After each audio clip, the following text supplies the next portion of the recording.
ওযু করার সময় কি কি দোয়া পড়া দরকার? খুব দরকারি এবং সুন্দর একটি প্রশ্ন।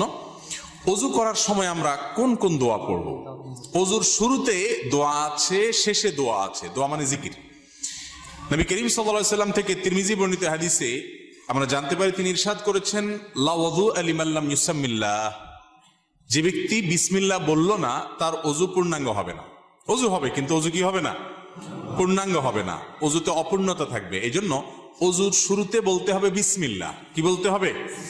বিসমিল্লাহ বলে এরপরে ওযু শুরু করতে হবে। আমাদের অনেকেই আছি, আমরা ওই যে মোবাইলের ব্যস্ততা, নানা ব্যস্ততার কারণে আমরা এসে ট্যাপটা ছেড়ে দিয়েই হুট করে হাত ঢুকে দিয়ে আমরা ওযু শুরু করে দিই। বিসমিল্লাহ বলার আর খোঁজ খবর।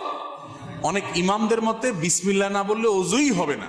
যদিও এটা মুফতাবিহি বা ফতোয়া নাই কথার উপরে, এই কথা চাইতে ওযু হয়ে যাবে এটাই সঠিক, কিন্তু ওযু যদি বিসমিল্লাহ বলা ছাড়া করেন, মানটা একটু কম হবে, তরকারি লবণের কমের মতো, এটার কোয়ালিটি একটু কম হবে, কোন রকম হলো আর কি। তো কোন রকম হলে তো হবে না। নবী করিম সাল্লাল্লাহু আলাইহি সাল্লাম বলেছেন, ওযুর ক্ষেত্রে সব সময় আসবিগুল ওযু, তোমরা ওযুকে পূর্ণাঙ্গ রূপে করো। আই আকমিলুল ওযু। ওযু কখনো যেন তেন করতে হয় না, ভালোভাবে করতে হয়। এই যে শীতের মৌসুম আসছে, এখন দেখবেন যে ওযুতে কত তাড়াহুড়া মানুষ করতে পারে। গরমের সময় দেখবেন ওযুখানা সিরিয়াল লাগে থাকে, আর শীতের সময় ওযুখানা সব সিটগুলো খালি, কারণ আসরের ওযু দিয়া এশা পার করার বুদ্ধি। অথচ এরকম চাপাচাপি করে ওযু ধরে রাখা ঠিক না, স্বাস্থ্যের জন্য ক্ষতিকর, আমলের জন্য ক্ষতিকর। এই জন্য ওয়াইলুল লিল আকাবিরিন নার হাদিসে আসছে, পায়ের গিরা, গোড়ালি, এই যে চিপা চাপা আঙ্গুলের শুকনা থাকে, এগুলো বিশেষ করে শীতের সময়, অন্য সময় তো বটেই, শীতের সময় বিশেষভাবে এগুলোকে যত্ন সহকারে ধুইতে হয়। যাই হোক, তো ওযুর শুরুতে বিসমিল্লাহ বলতে হবে। কি বলতে হবে? বিসমিল্লাহ। এটা হলো প্রথম ওযুর শুরুর জিকির। আর ওযুর মাঝখানে কিছু পড়তে হবে কিনা, আপনারা অনেক বই পুস্তক দেখেন, সেখানে হাত ধোয়ার একটা দোয়া আছে, কুলি করার একটা দোয়া আছে, মুখ ধোয়ার একটা দোয়া আছে, মাথা মাসা করার আরেকটা দোয়া আছে, পাও ধোয়ার একটা দোয়া আছে, আছে না নেই? এই সবগুলো দোয়া মুখস্থ আছে, এরকম কপালওয়ালা একজন মানুষ দেখি। সবগুলো দোয়া মুখস্থ আছে, এরকম কেউ নাই? মাশাআল্লাহ, আপনারা দেখা যায় সুন্নত বেদাতের পার্থক্য ভালো বোঝেন। যাক, এটা বিশুদ্ধ কোনো হাদিস দ্বারা প্রমাণিত নয় যে সকল অঙ্গ প্রত্যঙ্গে আলাদা আলাদা দোয়া আছে, তাহলে তো একজনের ওযুতে 10 মিনিট করে লাগবে, ঠিক না?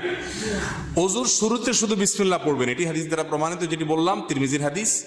আর শেষে একটা দোয়া আছে, একটা বাক্য আছে, কালিমায়ে শাহাদা।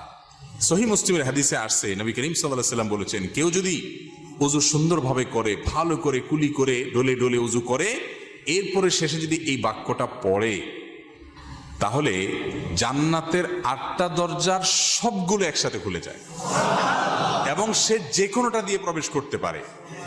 সে বাক্য হলো কি? সে বাক্য হলো আশহাদু আল্লা ইলাহা ইল্লাল্লাহু ওয়াহদাহু লা শারীকা লাহু ওয়া আশহাদু আন্না মুহাম্মাদান আবদুহু ওয়া রাসূলুহু। ওযুর শেষ এই কালিমা শাহাদা পাঠ করবেন। এটাকে আমি বলি, এটা হলো জান্নাতের 8 দরজার কমন রিমোট। এক রিমোটে 8টা দরজা খুলে যায়, এরকম একটা আমল। কিন্তু শুধু দোয়া পড়লে হবে না, ওযুটা সুন্দর করে করতে হবে, শীতের ভয় করা যাবে না, ডলে ডলে ধুইতে হবে, পানি অপচয় করা যাবে না, শুরুতে বিসমিল্লাহ বলতে হবে, মেসওয়াক করতে হবে। মেসওয়াক ছাড়া ওযু কখনো পূর্ণাঙ্গ হয় না। মেসওয়াক কয়জনের পকেটে আছে যদি আমি এখন জিজ্ঞেস করি, আমি নিশ্চিত 10টা হাতে উঠবে না। আমি কি ভুল বলছি? বেশিরভাগ মানুষ আমরা মেসওয়াক করি না। মেসওয়াক একটা ডাল রাখবেন পকেটে। আমি চেষ্টা করি আমার পরিবারের সকল সদস্যদেরকে মেসওয়াকে অভ্যস্ত করতে। মেসওয়াকের মাধ্যমে ঈমান তাজা হয়, ঈমান তাজা হয়, এর সাথে ব্রেইনের নার্ভের সম্পর্ক, ঈমান তাজা হয়। মেসওয়াক করবেন। তো এই জন্য পূর্ণাঙ্গ ওযু করবেন, শুরুতে বিসমিল্লাহ আর শেষে আশহাদু আল্লা ইলাহা ইল্লাল্লাহু ওয়াহদাহু লা শারীকা লাহু ওয়া আশহাদু আন্না মুহাম্মাদান আবদুহু ওয়া রাসূলুহু। এই দুটি দোয়া শুরু এবং শেষে আছে। এই শেষেরটা মুসলিমে বর্ণিত আছে। তিরমিজিতে আরেকটি দোয়া আছে, আল্লাহুম্মা জাআলনি মিনাত তাওয়াবিন ওয়া জাআলনি মিনাল মুতাতাহহিরিন। আল্লাহ আমাকে তওবাকারীদের শামিল করেন, পবিত্রতা অর্জনকারীদের শামিল করেন। কারণ আল্লাহ তাআলা কোরআনে বলছেন, ইন্নাল্লাহা ইউহিব্বুত তাওয়াবিন ওয়া ইউহিব্বুল মুতাতাহহিরিন।